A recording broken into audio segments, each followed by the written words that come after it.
NT Ramarao గారు గాని, కృష్ణ గారు గాని డబ్బులు ఇయ్యకపోతే ప్రొడ్యూసర్‌ని అడిగేవాళ్ళు కారట. హ్మ్.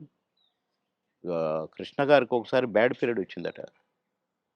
రోజు ఎన్నో సినిమాలు చేస్తూ, సంవత్సరానికి 12, 15 సినిమాలు హీరోగా చేస్తూ, అందరు హీరోలు 1, 2 సినిమాలే చేసేది.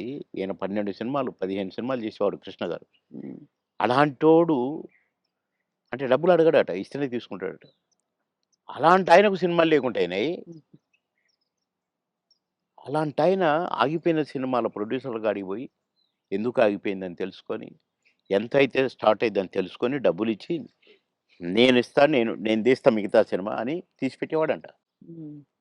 ఇయన్నీ విన్నాం. అంత అందుకని చేసి మాకిచ్చే గింతంత ఇయ్యకపోతే దానికి ఏదో రాద్ధాంతం చేసి, నో అని వదిలేసారు.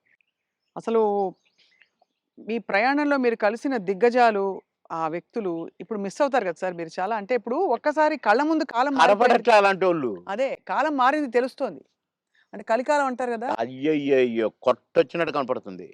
నన్ను రమాప్రమ అని నేను అంటే మాతో పాటు కమెడియన్ అనుకోని, "అరేయ్! రమిగా" అని పిలిచేది నేను. "అరేయ్! రమిగా అరేయ్! ఇటు రారా!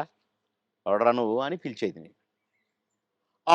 బాబు మా కాలంలో ఇట్లుంది. మా మా మా కాలం మా అదే మా పీరియడ్ ఏదో అనేదనమాట. హ్మ్.